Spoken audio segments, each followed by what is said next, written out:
Hello guys, my name is Rajesh Bhandari और आप सबका स्वागत है मेरे चैनल इलेक्ट्रिकल अड्डा में। जैसा हमने कल आपके लिए जो वीडियो डाली थी उसमें मैंने आपको इससे पहले मैंने डिस्कस कर लिया था कि जो हम इसमें पढ़ रहे थे, क्या पढ़ रहे थे कि हम टाइप्स ऑफ डीसी जनरेटर पढ़ रहे थे। ठीक है, तो टाइप्स ऑफ डीसी जनरेटर में हमने कहाँ तक पढ़ लिया था कि हमने परमानेंट पढ़ लिया था, सेपरेटली एक्साइटेड डीसी जनरेटर पढ़ लिया था और सेल्फ के हमने दो पढ़ लिए थे, सीरीज और shunt.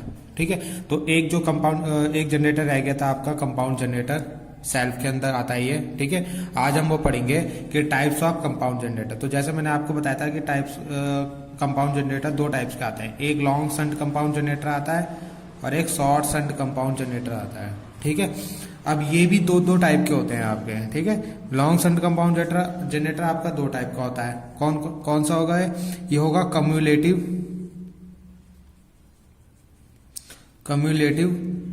Long shunt compound generator. ठीक है, दूसरा आएगा differential long shunt compound generator. ठीक है, वैसे ये भी दो टाइप का होगा।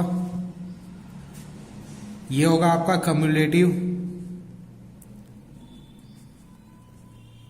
Short shunt compound generator.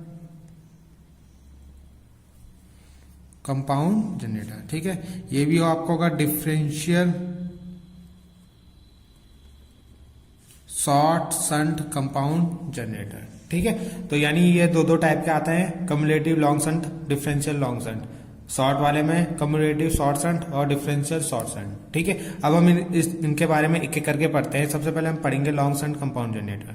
ठीक है, कि लॉन्ग शंट कंपाउंड जनरेटर होता क्या है, इसके बारे में पढ़ेंगे। ठीक है, तो मैं इसका डायग्राम आप बना लेता हूं। तो जैसा आपको स्क्रीन में दिख रहा होगा कि लॉन्ग शंट कंपाउंड जनरेटर और शॉर्ट शंट कंपाउंड जनरेटर का मैंने आपको दोनों का आपका डायग्राम यहाँ पे बना दिया है। ठीक है, तो लॉन्ग शंट कंपाउंड जनरेटर में क्या होता है आपको सबसे पहले तो कंपाउंड जनरेटर के बारे में पता होना चाहिए कि होता क्या है। तो कंपाउंड जनरेटर जो होता है, जो कल हमने सीरीज जनरेटर और शंट जनरेटर पढ़ा था, उन दोनों का कंबाइन होता है ये। ठीक है, इसलिए इसे कंपाउंड जनरेटर बोलते हैं, यानी दोनों का मिक्सचर होता है ये। इसमें सीरीज वाइंडिंग भी होगी और शंट वाइंडिंग भी आपकी होगी।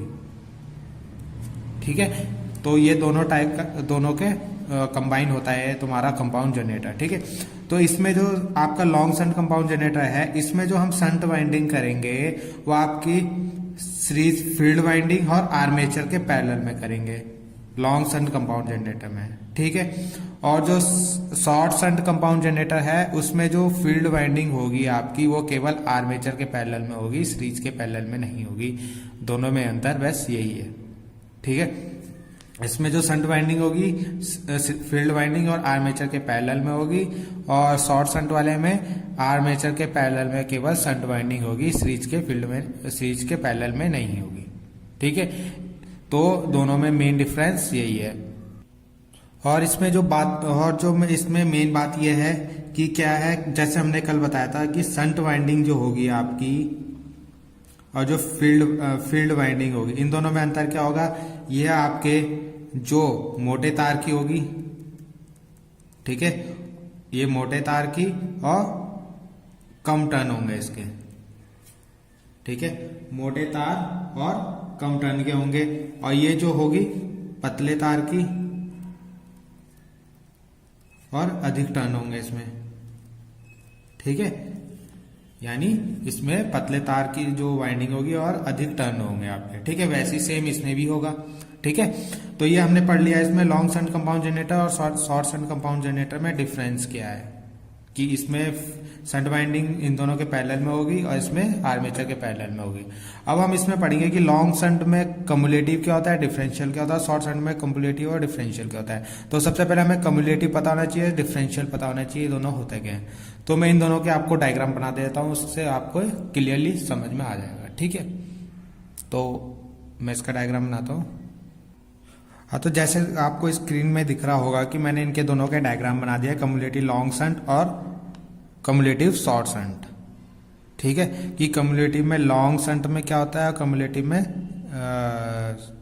शॉर्ट शंट में क्या होता है। ठीक है, तो सबसे पहले आपको ये पता होना चाहिए कि कम्युलेटिव होता क्या है। कम्युलेटिव का मतलब होता है कि कि जो हमारी फील्ड वाइंडिंग है, जो आपकी फील्ड वाइंडिंग यानी सीरीज फील्ड वाइंडिंग है और शंट वाइंडिंग है, अगर दोनों में करंट की डायरेक्शन अगर सेम है, दोनों की वाइंडिंग में अगर करंट की डायरेक्शन सेम है, तो इसके कारण जो फ्लक्स उत्पन्न हुआ और इसके द्वारा जो फ्लक्स उत्पन्न हुआ, अगर ये दोनों फ्लक्स क्या हो रहे हैं, ऐड हो रहे हैं। अगर φ1 जो ये मान लो ये φ1 है, ये φ2 है, तो φ1 प्लस φ2 अगर दोनों फ्लक्स आपके ऐड हो रहे हैं, क्योंकि करंट की डायरेक्शन दोनों में सेम होगी, हम इन दोनों की वाइंडिंग को इस प्रकार करते हैं, ऐसे हम इसकी वाइंडिंग को करेंगे कि दोनों में करंट की डायरेक्शन सेम रहे।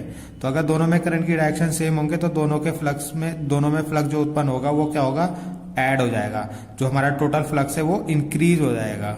ठीक है, तो कम्युलेटिव का मतलब यही होता है कि अगर दोनों वाइंडिंग से जो फ्लक्स उत्पन्न हो रहा है वो दोनों अगर ऐड हो रहे हैं तो आपका क्या होता है, कम्युलेटिव।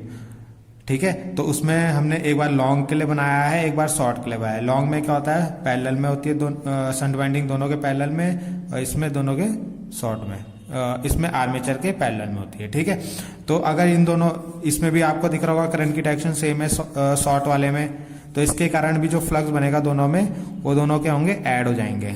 ठीक है, तो टोटल फ्लक्स जो है हमारा क्या हो जाता है, इंक्रीज होता है।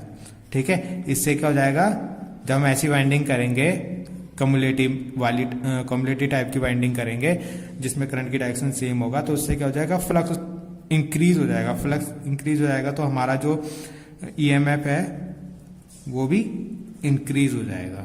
ठीक है, तो कम्युलेटिव में हमें आउटपुट जो मिलता है वो ज्यादा मिलता है। ठीक है, तो ये है आपका कम्युलेटिव में लॉन्ग शंट और शॉर्ट शंट। अब हम पढ़ते हैं डिफरेंशियल। ठीक है, तो जैसा आपको स्क्रीन में दिख रहा होगा, मैंने क्या किया है, डिफरेंशियल लॉन्ग शंट और डिफरेंशियल शॉर्ट शंट का आपका डायग्राम बना दिया है। ठीक है, तो कम्युलेटिव में जब जैसे हमने पहले पढ़ा था कि दोनों हम इस तरीके की वाइंडिंग करते हैं सीरीज और शंट की, कि दोनों का फ्लक्स ऐड हो। डिफरेंशियल जैसे नाम है उस तरीके से इसका काम भी होता है। ठीक है, इसमें क्या होता है, जो शंट फील्ड होता है और सीरीज फील्ड होता है, इन दोनों की वाइंडिंग हम इस प्रकार से करते हैं कि दोनों में करंट की डायरेक्शन अलग अलग हो। ठीक है, अगर इसमें करंट की डायरेक्शन ऐसा है तो इसमें उसके रिवर्स हो, तो इससे जो फ्लक्स बनेगा और इससे जो फ्लक्स बनेगा, ठीक है, इन दोनों ये इसके में जो टोटल फ्लक्स होगा फाई, वो दोनों क्या होंगे, माइनस हो जाएंगे।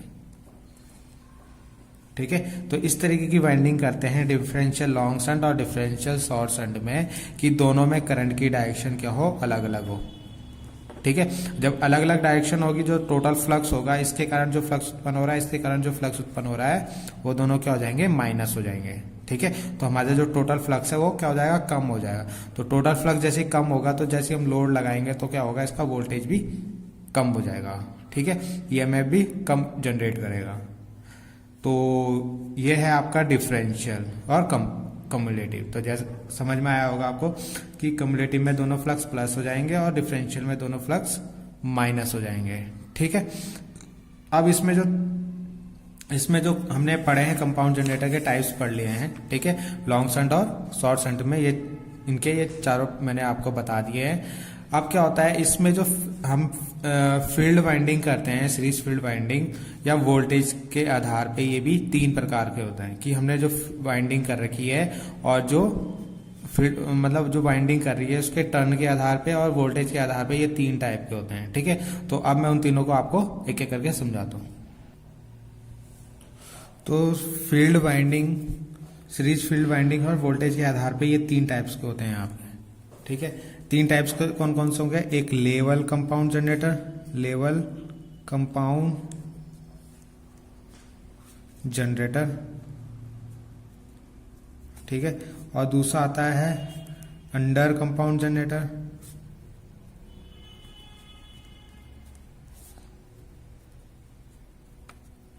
और तीसरा आता है ओवर कंपाउंड जनरेटर। ठीक है, ओवर कंपाउंड जनरेटर। जैसा आपको नाम से समझ में आ रहा होगा, लेवल यानी इसमें जो आउटपुट वोल्टेज हमें मिलेगी वो लेवल में मिलेगी। अंडर यानी ये कम मिलेगी, इसमें क्या होता है, आउटपुट वोल्टेज हमें कम मिलती है। ओवर में यानी हमें ज्यादा आउटपुट वोल्टेज मिलेगी। ठीक है, तो जहां पे हमें लेवल कंपाउंड लेवल वोल्टेज चाहिए होगी वहां पे हम लेवल का यूज करेंगे, जहां पे कम वोल्टेज चाहिए होगी वहाँ पे अंडर कंपाउंड जनरेटर यूज करेंगे, जहाँ पे हमें ज़्यादा वोल्टेज चाहिए होगी वहाँ पे ओवर कंपाउंड जनरेटर यूज करेंगे। और इसके वोल्टेज को हम लेवल, अंडर और ओवर कैसे करते हैं, जो हम यहाँ पे फील्ड वाइंडिंग यूज कर रहे हैं उसके टर्न को कम ज़्यादा करके। ठीक है, अगर हमने फील्ड वाइंडिंग के टर्न को कम रखा है, ठीक है, तो कम रखा है तो उससे जो वोल्टेज जो आउटपुट में आएगा हमारा वो आपका कम आएगा। ठीक है, तो इसलिए इसको हम कब के लिए यूज करते हैं, जहां पे हमें कम वोल्टेज की आवश्यकता होती है। ठीक है, जब हम इस टर्न को लेवल में रखते हैं, यानी जितनी हमें वोल्टेज चाहिए होती है उतना ही रखते हैं, तो यहाँ पे हमें लेवल वोल्टेज हमें आउटपुट में मिलती है। ठीक है, ओवर कंपाउंड जनरेटर में क्या होता है, हम फील्ड वाइंडिंग के जो टर्न होते हैं इन दोनों से ज्यादा रखते हैं। तो इन दोनों से ज्यादा रखते हैं तो क्या होगा, इसमें जो आउटपुट हमें मिलेगा ये हाई मिलेगा। ठीक है, इनसे हाई मिलेगा। ठीक है, तो ये 3 टाइप के हैं आपके, level compound generator, under compound generator और ओवर कंपाउंड जनरेटर। ठीक है, तो आई होप, और एक चीज और है इसमें आपका, मैं इसमें एप्लीकेशन बता देता हूँ कि जो इनकी एप्लीकेशन कहाँ कहाँ है। ठीक है, जो हमने अभी पढ़ा था, क्या कौन कौन से जनरेटर पढ़े थे, आपका लॉन्ग शंट और शॉर्ट शंट पर हमने पढ़ा था, लॉन्ग शंट और शॉर्ट शंट वाले में। ठीक है, शॉर्ट शंट, इसमें जो हमने पढ़ा था कम्युलेटिव और डिफरेंशियल, तो कम्युलेटिव और डिफरेंशियल के यूज कहाँ कहाँ होते हैं हम उसको एक बार देख लेते हैं। ठीक है, तो कम्युलेटिव जो जनरेटर होते हैं वो आपके कहाँ यूज होते हैं, जैसे फैक्ट्री में हो गया, रेलवे स्टेशनों पे यूज होते हैं ये। ठीक है, फैक्ट्री हो गए और रेलवे स्टेशन हो गए, आइसोलेटेड प्लांट होते हैं, वहां पे ये यूज होते हैं। ठीक है, डिफरेंशियल कंपाउंड जनरेटर जो होते हैं आपका, इसका जो सबसे ज्यादा यूज होता है या एमसीक्यू में पूछा भी जाता है, ये आर्क वेल्डिंग में, आर्क वेल्डिंग में इसका यूज होता है। ठीक है, आर्क वेल्डिंग में यूज होता है डिफरेंशियल कंपाउंड जनरेटर का। ठीक है, ये बहुत इंपॉर्टेंट एमसीक्यू आपका आता है इसमें। ठीक है, तो डिफरेंशियल कंपाउंड जनरेटर का आर्क वेल्डिंग में ये यूज होता है सबसे ज्यादा।